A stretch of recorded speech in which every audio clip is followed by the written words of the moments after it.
Hello there, Leeds, and welcome to episode 4 of Light on Leeds, recorded here at Dr. Shakamoto's in this great city. And we've got a corker of a guest, Mark Catley, beast and bred, and not once but twice a BAFTA winner. I'm not going to waffle on, I'm just going to let you listen in on our conversation because that's just how kind I am. Just a small flag, there is some swearing in this episode. You're going to enjoy this. Here's Mark. So for our next episode of Light on Leeds, we have got a brilliant guest for you, and it's Mark Catley. Hello, Mark. Hi, how you doing? I'm very well, thank you. Are you? Yeah, not bad, thank you. Not So, bad. Mark, can you tell us a little bit about yourself? What do you do? I'm a writer. Okay. I write for TV, stage, mainly. Okay. And yeah, that's it. I've been doing it about 15, 20 years. And have you always lived in Leeds? Yeah, apart from a few years in London as a student. Okay. I've always lived in Leeds. I was born in Beeston and then stayed in Beeston until mid-20s. Went to university for a few years, came back and then lived in Armley for 10 years and then moved to Kirkstall and now Cookridge. Oh. So eventually I'm making my way out west. Yeah, you've got posher and posher as time's gone by. Yeah, so Ilkley by the time I'm 80 is the aim. Yeah, everybody's aim. Yeah, actually no, that it's getting more and more boring. Like the further west I'm going, it's getting duller and duller. But conversely, the less stuff I'm having nicked. Well, yeah, so that's the payoff. So it's the payoff, isn't it? It's like it might not be as exciting to live in these places, but Your stuff's safer. Your stuff's safer. My daughter's bike has been outside for months now, and I'm looking at that and going, that'd be gone in Beeston in about 5 Scrap seconds. Man would have had that. Yeah. And then even in Kirkstall, that won't be there by now. No. But yeah, no, it's still there. I won't give my address out at any point in this. Because then it won't still be there. No. And so can you tell us, how did you get started with writing? Well, very difficult to say that because I wanted to be an actor. And I wanted to be an actor because I wanted to show off in front of girls. So I was about 18, 19, and there was a teacher at my high school called Dave Kelman, who a lot of people will know because he was quite a character, quite a famous character. Looked like 6'5", he looked like Herman Munster. Brilliant bloke, really nice guy. And I never did drama at school. That was not my lifestyle at all. I was not encouraged to do anything like that. I don't think I'd even read a book. But he was doing must have been a pantomime or something, and I don't know how I got involved because the best looking girl in the school was playing the princess. Right. And I really wanted to play alongside her. And then Dave just says, "Look, I'm starting this youth theatre. Will you come down?" I said, yeah, okay. And I came down and I found a lot of like-minded misfits who just loved performing, and then we created our own stuff. So without me realising it then, at 18, 19, I was being a writer, but we just weren't writing it down. We were devising it and remembering what we were saying. And that was for performances for players? Yeah, like for parents and community centres and stuff like that. So that was South Leeds Youth Theatre, which I believe is still going. Oh, right. I'll have to look into that. Yeah, so I mean, that's 30 years, if it is still going. And then from that, it was Dave and the people that I went to the youth theatre with who kind of encouraged me to pack in the job that I was doing. My parents weren't overly happy with that fact. Pack in the job and go back to college. So I went to Park Lane, did performing arts. I still say that's the best 2 years of my life, is that 2 years at Park Lane. It was really? just, yeah, I was away from Beeston. And it was only a tiny move. I mean, it was only a mile away from Beeston. It wasn't like I moved to the moon. But it was a mile away from Beeston. Nobody knew me.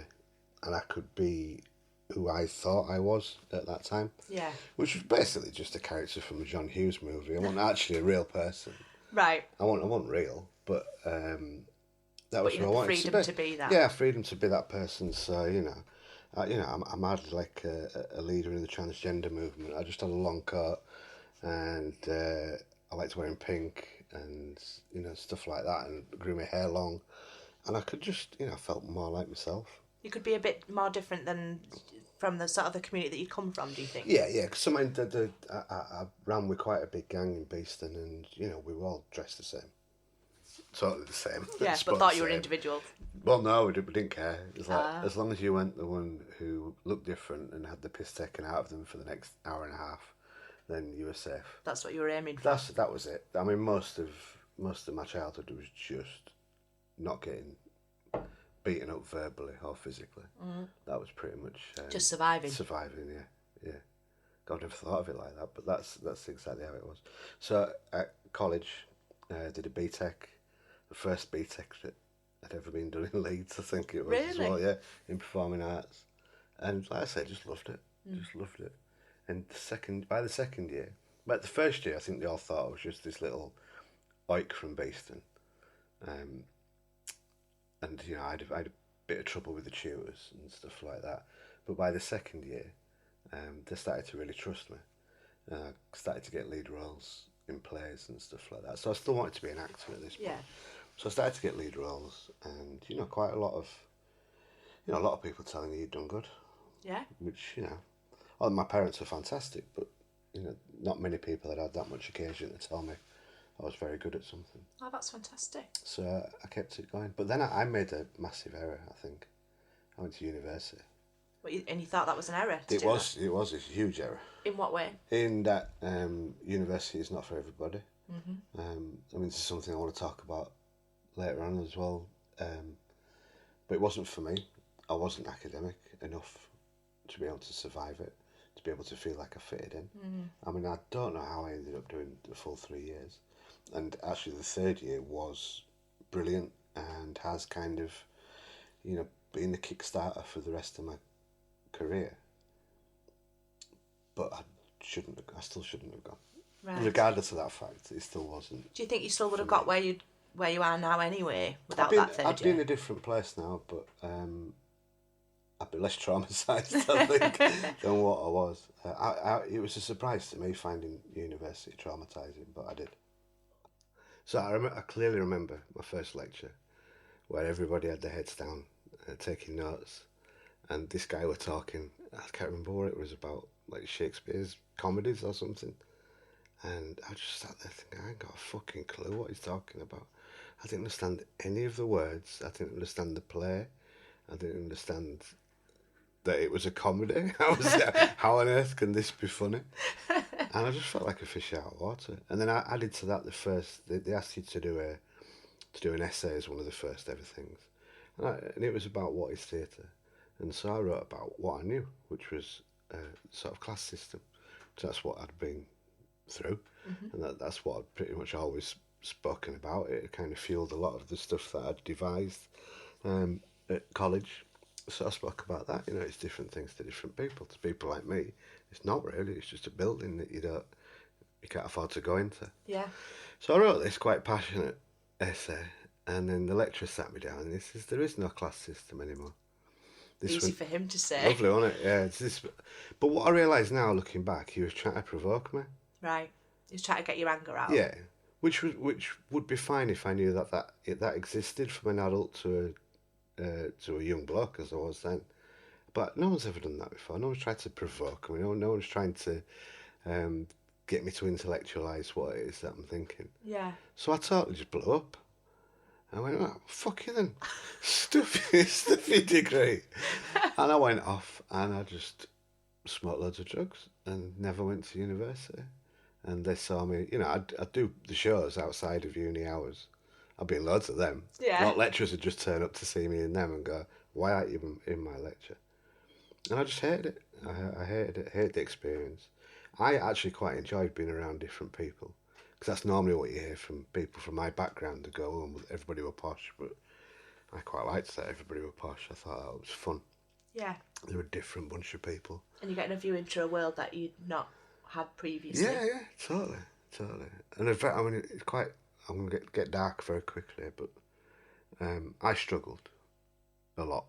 I started having panic attacks without knowing what panic attacks were, which are a kind of theme of my life, is anxiety. And I was friends with this guy called Steve Treby, who was made for university, beautiful looking dude as well. He used to always pull the girls that I was after, and just they would be swarming around him. But he was a lovely bloke as well. But he used to say to me he was jealous of me. I was like, what are you jealous of me for? You've got everything. You've got the brains, you know, the looks, you fit in. And he could never really vocalise it apart from you've got an identity, you know who you are. And I didn't. I was freaking out all the time. And at the end of university, Steve killed himself. Absolutely out of the blue. Like for totally no reason. And any sort of prejudice or bad feelings I had against people who came from different backgrounds to me just disappeared. Really? In that instance. It was like, well, it don't matter where you're from, does it? No. You know, it can get you anywhere. Mm-hmm. You know, and it was just, it was an awful end to quite an awful period of my life. It almost felt like a full stop to it. It's like, oh, well, that just wasn't for me. Mm. And now it feels like, my son's 18 now, so now it feels like it's even worse for him because there's even more impetus on kids going to university. Yeah. Because they make a fortune out of them, I think. Yeah. I can't see any other reason to want to do it, and it keeps them out of mischief. But yeah, you should be in mischief at that age. I think you exactly should. What you should be doing. Yeah, my son's just finished university. He got his results actually on Monday. Got a 2 on. He's very pleased. Very and good. It was in visual arts, media and communication. Right. And then I said to him, you know, what would you say you've learned? And he said, thought about it for about 5 seconds. Literally nothing. Yeah. I was like, what, for the whole 3 years? He's like, no. He said, in fact, just a couple of months ago, I had a lecture about stereotypes that I remember having at Greenmount Primary. You know what I mean? So, yeah. Greenmount, my mum was a dinner lady at Greenmount Primary. Was she? What's her name? Margaret Catley. Has she got white hair? Yeah. Yeah, I know her. Yeah. Yeah, wow, No, small she's world. famous as Maggie. Yeah, she's lovely. Yeah, I was the school business administrator there when Jay was little, yeah. Mad. Yeah, I loved working there. Yeah. Great people. Yeah. Yeah. She loved it. I think it was one of her favourite jobs. Yeah, I bet. That and the chemist, because she used to like dealing with all smackheads for some reason on Beeston Hill. She loved working there. Well, there's plenty of them. Yeah, and I get loads of stories out of her. So long may that continue. So university, bit of a blowout, and I didn't want anything to do with theatre after that. Really, it put you off completely. Yeah, That's so entirely sad. put me off. But to get through the dissertation, I'd written something. I'd written a play because there's a brilliant lecturer called Nesta Jones, and she says, "Look, how are we going to get you through this degree?" I'm like, "You're not. I'm done. I've had enough." Because I'm not writing a dissertation. Like they couldn't get like a 1,000-word essay out of me. They're not going to get a dissertation. And she says, "Why don't you write a play?" I went, "Okay." And because of South Leeds Youth Theatre, I thought I might be able to do that. And then that was the end of the second year, so I went on for that summer. And then a very good friend of mine called Kelly Hollis, who you should get on this as well. Actress now. She wasn't then. She was a scumbag like me. She was telling me a true story about her life where her boyfriend at the time had broken out of an open prison to come and see her.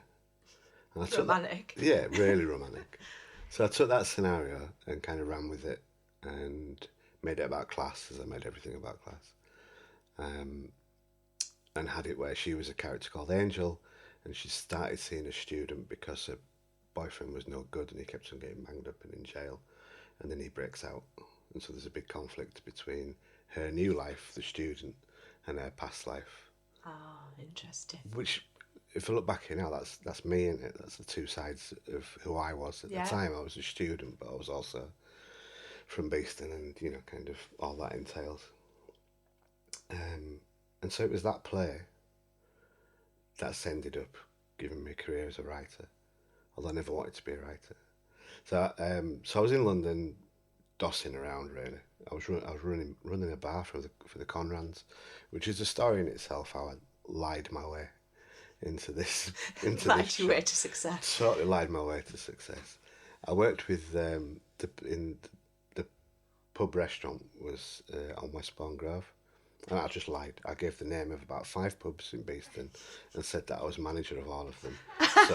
So the New Inn, which is closed now, so they can't get me back. The Dry Salters, they can get me back. all sorts. I even made up pub names, I think. But they didn't bother checking it. And one of the interviewees was Bryan Adams. Wow. Yeah, because he'd put money into these pubs. You could do an entire podcast on this year of my life. It was only 1 year. But basically, it became just a bit of a debauched year where there was just too much alcohol, too many drugs available in Westbourne Grove at that time. My first customer I served was Bob Geldof. Wow. I just lied. I was just lying and cheating because I was avoiding what I should be doing, which was being an actor or being a writer or getting back involved with theatre. And so I ended up just stealing from them and running back to Leeds, basically. That was my only way of getting out of there. I had no money. I was living in a squat. So I just ran back to Leeds. And then the moment I hit Leeds, all them old connections from South Leeds Youth Theatre started happening again. And then I started getting work as an actor, working in theatre and education, touring schools, and then as kind of a sideline to that. The schools tour, the first one I did, was by a brilliant writer called Mike Kenny. Someone else you should get down here. Yeah. He was this amazing writer for children's theatre. And we were out one night, me and Mike, after the show. And I said to him, I wrote a play once, at university. So this was about 2 or 3 years afterwards. And it was literally in a black bin bag in the corner of my bedroom. And I dug it out, and I think there were some pages missing even. And it was just all covered in cat sick. My cat used to be sick on everything around about that point. So everything was covered in cat sick. And so I ended in this just mess. And within 2 months, theatre company, blah, blah, blah, had agreed to tour it. Wow. Around Beeston and surrounding areas. And then that was it, really. And then myself, Kelly, and another friend of ours called Simon Latham, we all wanted to be actors. So I said, well, I'll write us something, and then we'll tour that ourselves. And we borrowed money off Kelly's dad and just toured it off our own bats. And then coincidence after coincidence just started happening then. We met a Channel 4 director called Penny Woolcock, who directed something, quite a big Channel 4 show called Tina Goes Shopping. Oh, I know that. Yeah. Yeah, set in Beeston. Set in Beeston, yeah. Yeah, was Mischief Night something off the back of that as yes, well? So yeah. It's Tina Goes Shopping, Tina Takes a Break was the second one, and Mischief Night was the film that came off the back of it. Yeah, I love that. And Kelly is the star of all three. Oh, right, of course. So, yeah, I've seen it. Because Penny walked in halfway through our show at a community centre in Halton Moor, and on the spot she hired Kelly to play the lead, and she hired me to write it. Wow, that's amazing. It was an unbelievable coincidence. Yeah. That this, London. Right place, right time. Right, yeah, for once. Yeah, excellent. But I spent all that time in London, and not met anybody from the industry whatsoever. And then I was in this, in this community centre in Halton Moor. And that's where you found your big break. Yeah. And so was it about that time where you sort of moved your focus from acting to writing? Well, I was skint. I was on my ass. There's no two ways about it. I've got no money behind me whatsoever. Like my family didn't have any support for me, which apart from emotional, which was plenty. So I was just doing whatever I was asked to do. Mm-hmm. So I was running lots of youth theatres. I set up a couple of youth theatres. I was working at South Leeds Youth Theatre. I was running that. I was doing schools work. I was doing anything that came my way. And then theatre company, blah, blah, blah, again, who I owe a lot to, they commissioned me to write a play. They actually ended up not putting it on because it wasn't good enough. Oh. But it was a commission and it was my first payment for that. And I actually bought a computer with the money. Wow. And then things started rolling on the back of the stuff I was writing for Kelly and Simon. Because I'd written 3 plays for them by that point. And things started rolling there. And then BBC got interested. Oh, no, I'm jumping about 5 years. Rita Sue and Bob too. Yeah. So Max Stafford Clark, who discovered, allegedly, Andrea Dunbar, as it turns out in the played, is it Black Teeth, Black Teeth, Brilliant, Bright Smile? Yeah. Always not as it seems. But anyhow, he was back in Leeds, Bradford, and he was looking for like a follow-up story after Andrea's death and all that sort of stuff, and to kind of see how them people had progressed and where they were now. And loads of people had said to him, "Oh, we've got a mate who does that sort of stuff that you do," and it was me, and we met, and he took me out, and I found him very, very nice guy. I thought he was sound. He took me out and got chatting, and he says, "Why haven't Leeds Playhouse ever put on one of your plays?" I says, "I don't know. I've never asked," to be perfectly honest with you. So he wrote a letter, sent it. It coincided with Ian Brown taking over at the Playhouse. I mean, Ian Brown said it was literally one of the first letters that I opened. It was from Max Stafford Clark. He was really angry and going, "It's an absolute travesty that you've got this talent on your doorstep. Why on earth aren't you putting him on?" Da, da, da, da. Fantastic. So Ian was like, "Oh God, someone's dropped the ball here," not realising this was first contact. And he just commissioned me. And says, "What do you want to write about?" I said, "I want to write about my upbringing in Beeston and not how bad it was, but how good it was." Yeah. So I wrote a play called Sunbeam Terrace, which I mean, it's got its darkness, but it's really hopeful. Mm-hmm. It's about the enjoyment of that life that upbringing that I had. Yeah. And there was a lot of laughter. Yeah, of course. And because I'd always been writing for Kelly, I'd always did central female characters, so I just kept going with that for a while. It was like, right, I can write strong women quite well, so I'm going to keep going with that. People seem to like it. They laugh a lot, and that it sold out at the Playhouse, which was amazing. Yeah. I hope I'm right in saying, someone said to me the other day that it was like the fastest selling new play by a new writer. Brilliant. Or something like that. And it was full of the Playhouse audience, the regular Playhouse audience, and then all the nutters that I do as well turned up. Yeah. And it was hilarious because they'd be shouting stuff out like they were watching telly. It was like Gogglebox back then. And they'd be getting up and going for a beer. And someone did say in the performance, "Can they stop it whilst I go get a beer?" Like thinking that was doable. So this was like 1998 or something like that. So, they really wouldn't have been going to the theatre. They wouldn't have had any experience of it. No, of course not. No. So not knowing how to behave, and the Playhouse, bless them, they loved it. They got right into it because they're bringing people into the theatre who wouldn't normally be in that realm. Yeah, and then as a result of that, I got another. I mean, I've had like 6 or 7 plays on at the Playhouse since that point. So my relationship with them was fantastic, and kept building. And then whilst at the Playhouse, that's when the BBC sent out a spy probe into the north to see if there was any talent. It was actually it was a genuine BBC initiative. I think it was called Regional Voices. Mm-hmm. I've heard about that. Yeah. So they ran a little competition, which I submitted the play that I'd written for university for, because I couldn't be bothered to think of anything else. Basically, submitted that and ended up winning that, and then that sort of put me on the BBC radar. Right. And my first ever meeting with a woman from the BBC, Kate Rowland, her name was. She's quite formidable, as a lot of the BBC women are. Mm-hmm. Very formidable, but ever so posh as well.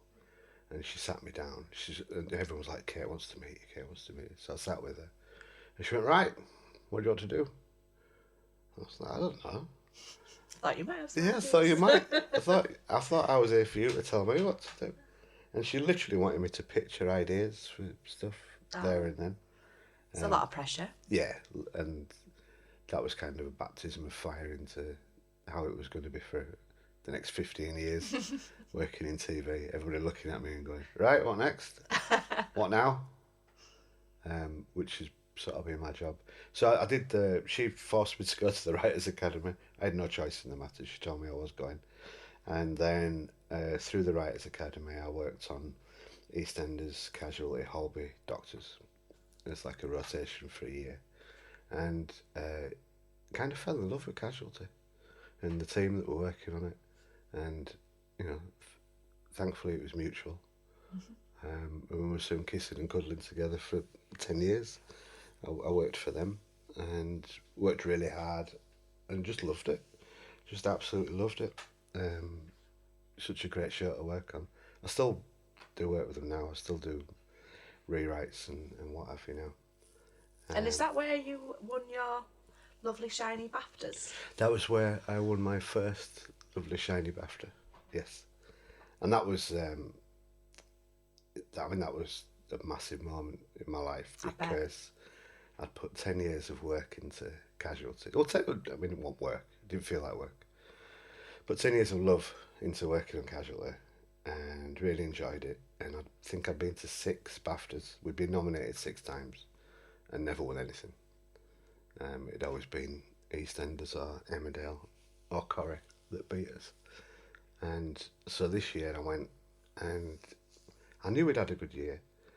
And it was the first time I'd ever executive produced as well. So there was 2 episodes, big episodes, that so I wasn't just writing at this point. I was kind of overseeing a lot of the process, a lot of the storylines, and even executive producing 2 episodes, which was an amazing experience. So they didn't just keep me as a writer and just churn out episodes. Yeah. They were like, no, we want to develop you and develop your skills and your abilities, and so I had a lot invested in this year, and I kind of thought this is probably my last year in continuing drama anyway. Right.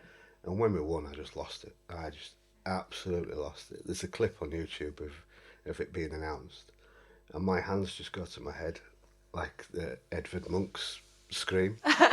Like I just looked horrified. And I was horrified because I thought, I've got to get up on that stage now. That thing that I've been dreaming about doing for so long.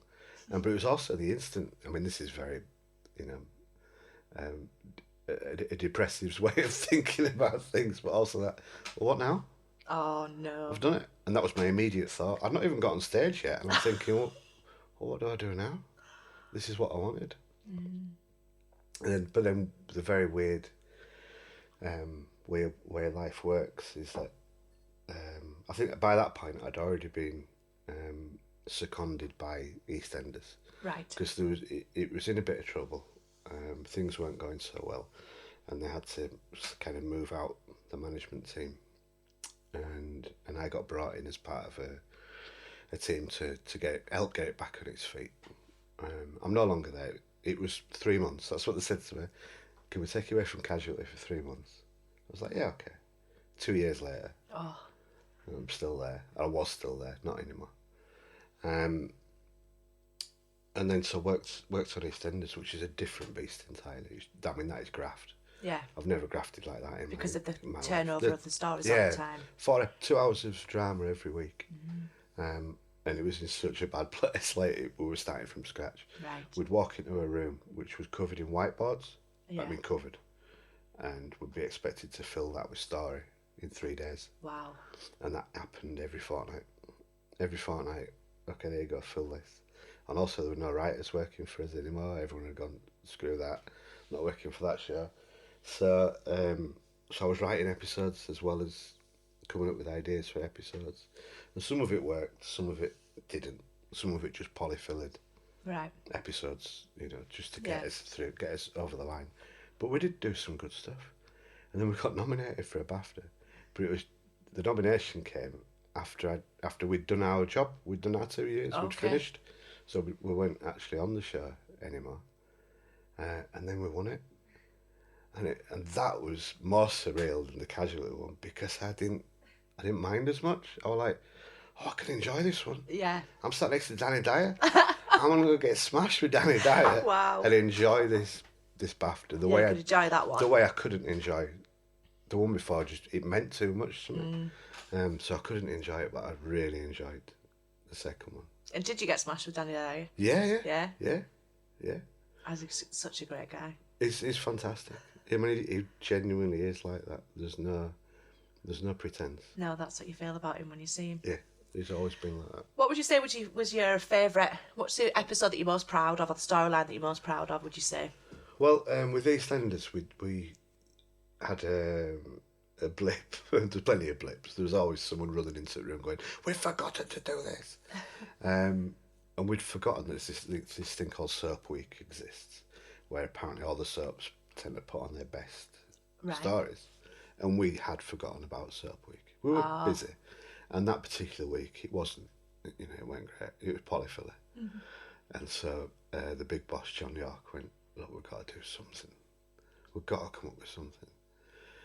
But it was 2 weeks before it was due to film. So myself and another writer called Kim Revel and John, we all sat down. And John was the one who said it, in fairness. Like, knife crime was just in the newspapers all over. And we ended up doing a week of looking at knife crime. And it ended up being 6 months worth of story that we got out of this, the aftermath of it, the following the criminal, following the effects of the family who've lost somebody and all that sort of stuff. And it just gave us the most brilliant episodes and stories. So as far as EastEnders goes, that was what it does best, what TV does best. Yeah. Especially soap, because it's reaching the people that have been affected by these issues. And they're already invested in the characters. Yeah. Exactly. So they already love the characters. Like, no, you can't kill Shaki. Funny enough, the actor who played Shaki, who I did write the episode where we killed him, is now on Casualty. Oh. And when I saw him at Casualty, I said, "I'm going to kill you here." He went, "Oh, please don't." I went, "No, I'm joking. So that for EastEnders, that was something I was really proud of. Also, that was kind of when it clicked for me with EastEnders and why it is still an important thing to have around. Because it can do that. It can reach an audience that other shows can't reach. You can't get a knife crime message off about Ant and Dec's Saturday Night Takeaway. Of course you can. But you can get a knife crime message across with EastEnders and still reach that exact same demographic of people that you want to reach. And then with Casualty, there was one episode which did get nominated for a BAFTA, it didn't win. But it was about a Dr. Ruth, I can't remember her surname, it was a long time ago, who seemed very competent, but very driven and very controlled and very quite OCD. And it just transpired she was having a breakdown. She was a junior doctor having a breakdown, and she hung herself. Oh. And I wrote the episode after the hanging reveal of her diary, so it went back to the beginning of her time as a junior doctor and kind of looked at how junior doctors are treated and what their lives are like, and just how horrendous we treat our medical staff in this country, and leading up to her deciding to take her life. And I wrote it in one draft. Really? Because you just felt it just sort of flew out. Well, it just came out, and it was more theatrical, so I felt quite comfortable writing it because there was loads of flashbacks and voiceovers and stuff like that, and I was quite used to that because of all the theatre that I'd done. And then people would read it and just be in bits. I'd have people walking up to me just sobbing, going, "Really? Don't change a word." Oh, wow. And you never get that. No. I've never had that since, and I've written about 50 hours of television since that point. No one has ever said to me, "Don't change a word." Well, I work at University of Leeds Medical School with medical students. Yeah. So, yeah, I can attest to even just while the students, it's a tough life. Yes. It's really hard for a lot of them to get through. And they're not making it any easier. No, they're not making it any easier, no. No. So, it kind of feels that sometimes you can do something really... So I've never had a desire to go on and write for the sort of bigger, seemingly bigger shows, because my family watch EastEnders and Casualty and whatever, and so I want to write for them. Yeah. I want to write the stuff that they're watching, basically. So I've never wanted to write for Downton. I did write for Call the Midwife, which was more fun than I thought it'd be. Yeah. But I said no when they asked me to come back. It wasn't kind of... Not your thing. Not my thing. No. But now, I decided to take the summer off. Really? Yeah.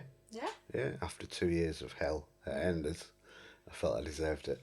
Nice to have a nice break, spend time with your family. Exactly, yeah. Although, they're a nightmare. That's when you realise, isn't it? Yeah. Oh, you're not very nice. No, they're lovely. And yeah, it has been that. And play some golf and do some walking and just try and get fit again. Mm-hmm. And hopefully I'll do the same next year. But that's made me stop and take stock.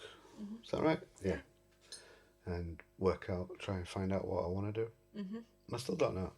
No, I don't think anybody ever does. No. I think they ask kids too young, what do you want to be when you're older? It's still that Kate Rowland situation where, right, what do you want to do? I'm like, I don't know.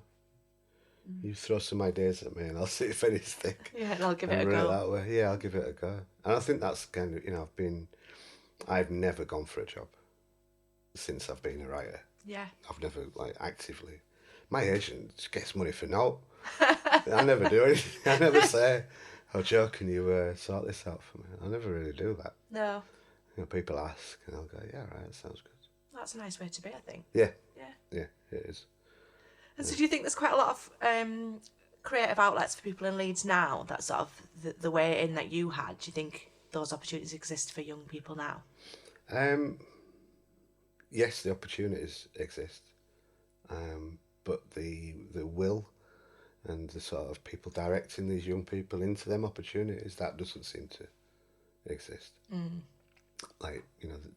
Opening these avenues up. I mean, all these shows are desperate for writers, absolutely desperate. And, a good working class voice is just gold dust to them. Yeah. I'm very dreadful with names. The woman who Sally Wainwright. Yes. For instance. Gentleman Jack. Yes.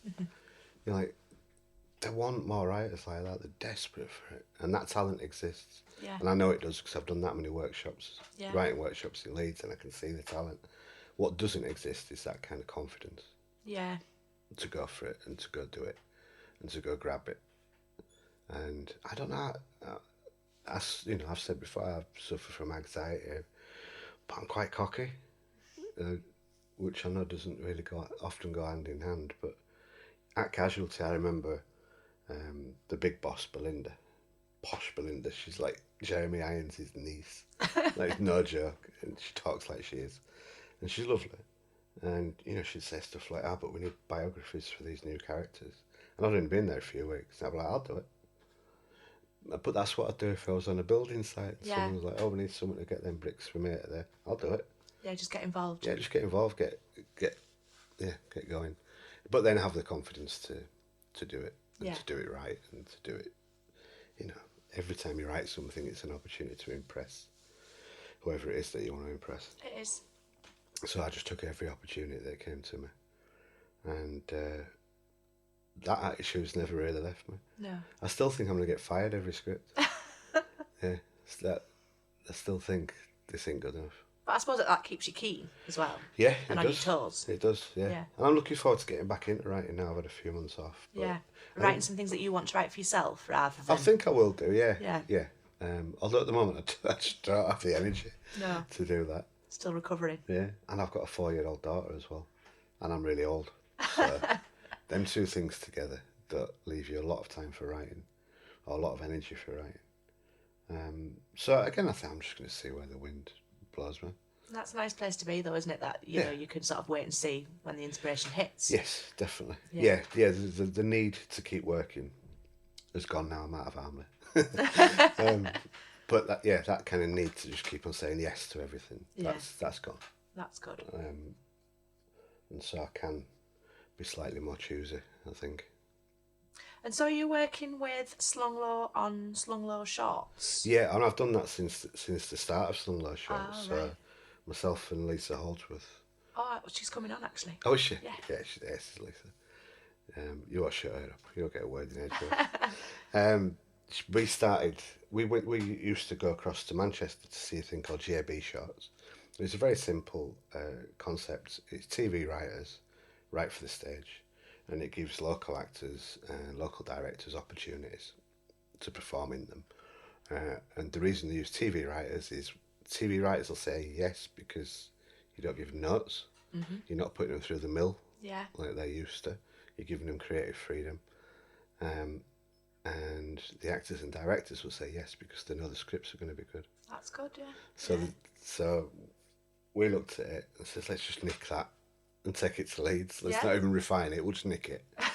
And they were fine, they were great about it, the people who run JB. I mean, they come to see it every year. Oh, that's great. So we're on our 4th year now. Different location because Slung Low's moved to the Holbeck. To the Holbeck from the Arches. So we're in the Holbeck. Opens round about the end of July. Yeah. And yeah, we've actually got some stars in it this time. Really? Yeah, so like some genuine TV stars are going to be in great. it. But I'll not do anything yet. But you know, we'll do a big launch. It's never struggled to sell. It's pay what you think. Which I think pay, is a pay great... what you decide. I think they word it. Yeah. You know, which works for us. None of us take any money from it.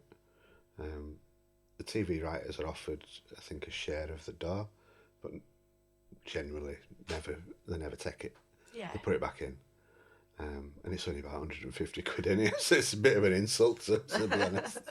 I don't get out of bed for that.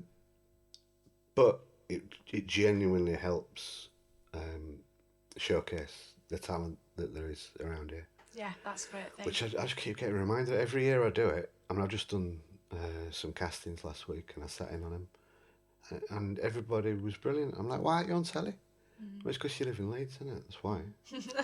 Because you're not in London. You've not made that move to London, so you can't afford to travel there to do all the auditions. So, you know, hopefully this Channel 4 move will help. Yeah. And we'll get people, working up here. I think Ackley Bridge has been good news. It has, I know a few people get some work out of that. My idea, by the way, at Ackley Bridge. Was it? Genuinely, because I worked on its first iteration was a show called the ABC. But I think that stood for Ackley Bridge Comprehensive. I realise now. And I did all the research along with 4 of the writers. And I said, something happened to my high school where it got joined to Merlin Rees High School. So it was Matthew Murray High School and Merlin Rees High School got joined together to create South Leeds High School. I remember, Yeah, and I said, and it'd be a catastrophe. Because my high school, Matthew Murray, was like 50% Asian. Yeah. And Merlin Rees was all white working class rugby playing. And to put them 2 schools together, and it blew up. I can imagine. And I think I heard a lot of stories about it. And that was that, and so I pitched that as like, we should start with that. Yeah. And Ackley Bridge did. And that's what Ackley Bridge is the story of a merged school. 2 merged schools. Yeah. But more part to it, you know. Yeah. I don't really mind. Them's the breaks. Sometimes you stay on with a show and it gets successful. Other times you bail out and then it gets successful and it's like, it doesn't matter. The little boy who used to, well, he's a young man now, but he used to live opposite me. He's got a part as an extra in that. He was in it just last week. His gran was so proud. Brilliant. So it's great, isn't it? That again, it's getting people from the local community involved in things and giving them that view of what's possible. Yeah, hopefully that will. But I mean, that's another thing of why, you know, we don't necessarily have the avenues or the confidence to go into these things, is because it doesn't exist up here. We don't have the industry. Yeah. If the industry was around us and more visible, and you know, you saw filming all the time, and you knew people over the road. Yeah, and you knew people who've been in it. Yeah. Then you're going to think, well, yeah, of course I can get into TV. Yeah, of course. But at the moment, even to me, it felt like a pipe dream. It still does to some extent. I still can't quite believe I do it for a living. Yeah. And like the BAFTAs on the sideboard is just, I can't look at them some days because it just doesn't feel like it's part of my world at all. But that's so wrong. It should be. It should be part of our world. It should be part of Leeds and Yorkshire. It should. Yeah. And like I say, if we can persuade more industry up here and actually get the Channel 4 people to stop in Leeds and to live in Leeds and to use people from Leeds. Yes, well then they're going to automatically. You saw the change when BBC moved to Salford. Yeah. All of a sudden the sort of vox pops person on the street, they all had a strong Manc accent. It's like, I wonder where they've moved to. So hopefully the same effect will happen with Channel 4 drama. But yeah, it needs to become normalised up here, not just in London. Yeah, I think slowly we're getting there. Yeah, it is bits too slow. I think I said to someone, I've done my bit. I've done my bit by refusing to move down there. And there was plenty of times when I should have done. Yeah. And it would have been better for my career and all that sort of stuff, but I didn't want to. No, you have to balance that stuff out, don't you? Yeah. So we always ask our guests to tell us what is your favourite thing about Leeds? Well, it's quite a simple thing. I love walking down the canal from Armley Mill or from the golf course, Scotts Park, into Leeds. It's a great walk. It's a great walk. It is. I used to cycle as well, and it was fun to cycle. And so I did this started doing it, discovering it back in late 90s when I was getting ill with anxiety and stuff like that. And found that just the act of walking was really beneficial. Yeah. But now, I walked last week, first time in a couple of years, just full of joggers. Yeah. Being really stressed out and chatting really loudly. And then ruining your peaceful walk. And then bikers dinging them. And it's like, come on, we've got to sort this out. This is supposed to be it used to be me and 3 winos and some shopping trolley. Yeah. And some Polish guy fishing for carp. And that was it. That was all it used to be. And now it's just reams and reams of joggers. It's become gentrified. Oh, I don't like it. And what would you say is something that you think is not so great about Leeds? Well, I think I've been hitting on it for quite a lot of this talk. It's the sense of unentitlement. It's the lack of privilege that exists. And this isn't just a Leeds thing, it's a working class thing. It's a northern thing. And it might be it is a working class global thing as well, I would imagine. But just that sense of that you don't strive enough because you don't feel you should.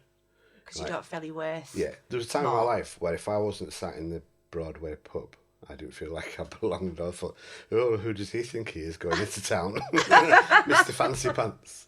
And that attitude kind of went to university with me. Yeah. It went into TV with me. Mm-hmm. It still exists. And it was only the second BAFTA, it was only then where it left me.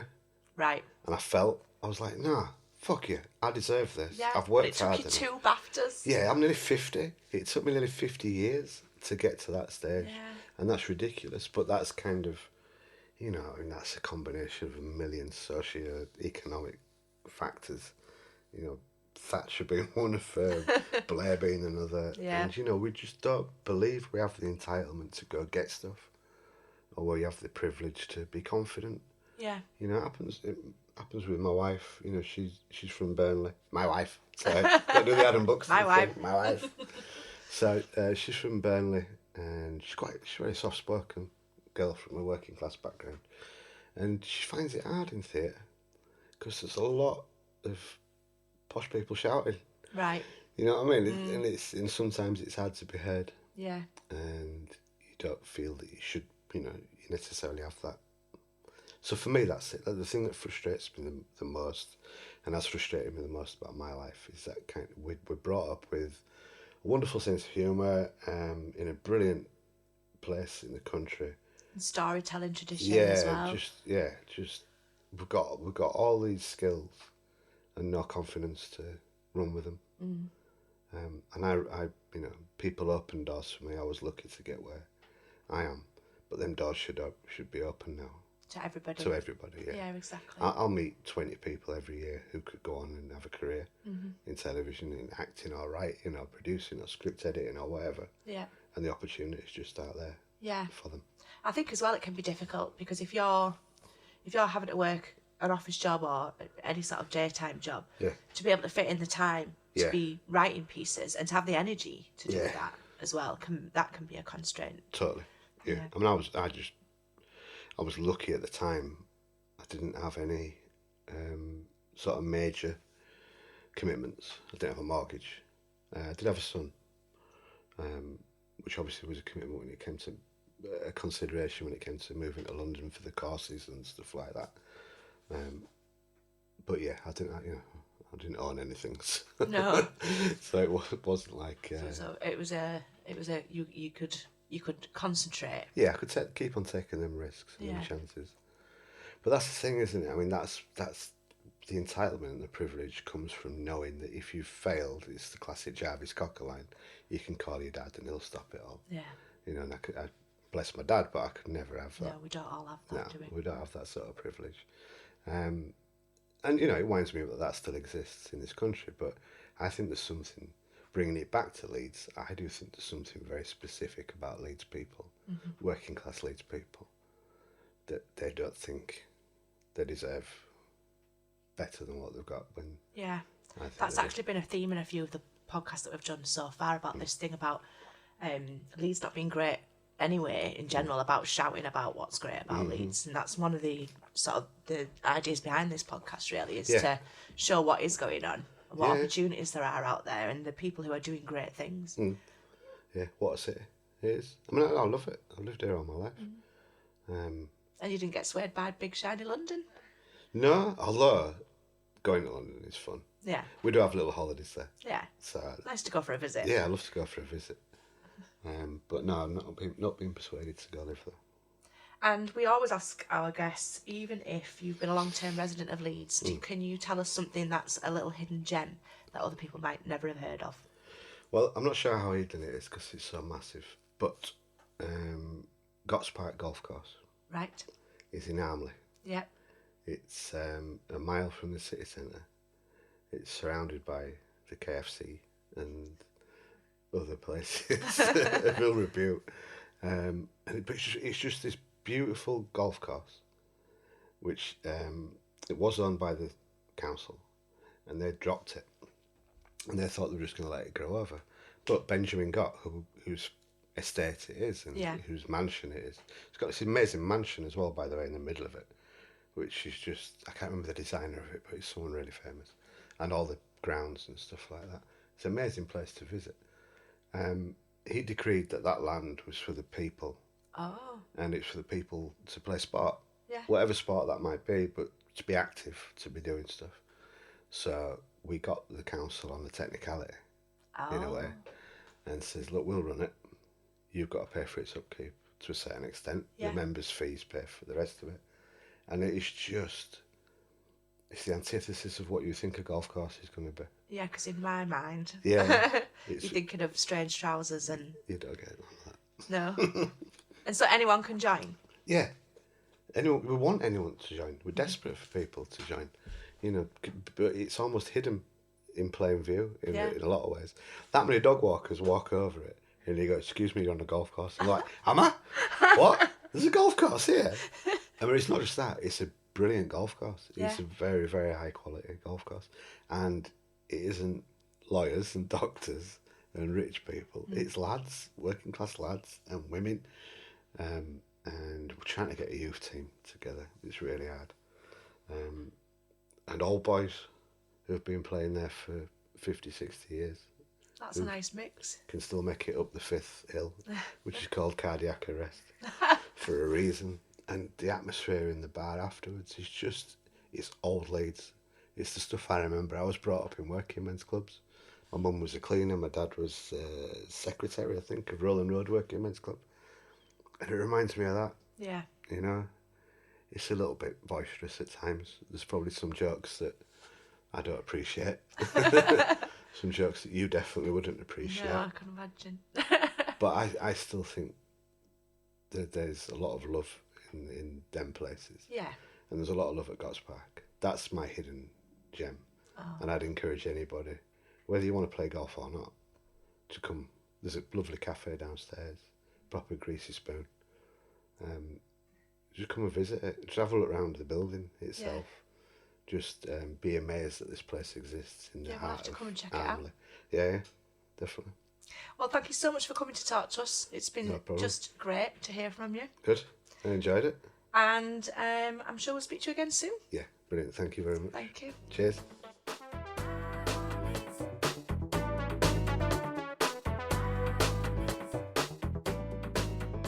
How lucky were we to have such a great guest? Mark Catley there, talking about being a working class writer and exhorting us all to go and visit Gotts Park Golf Course in Armley.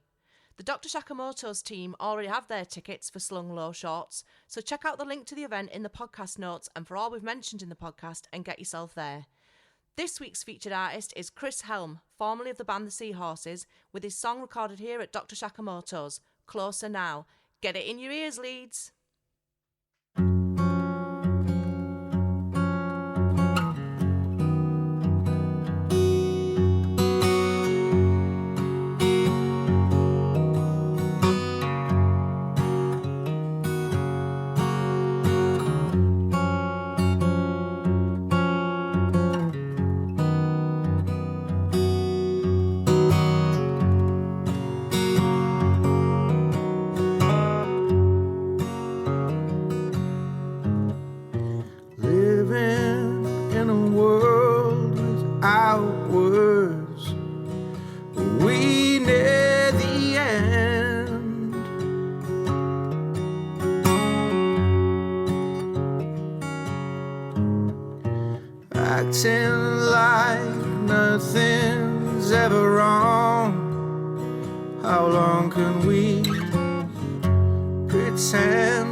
silence is used this way.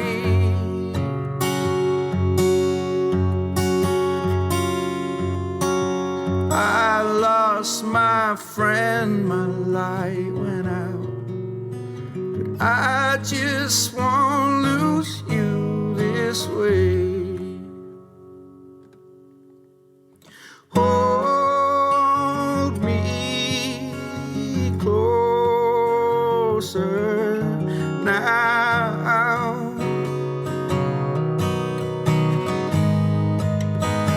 want you here. Hold me closer now.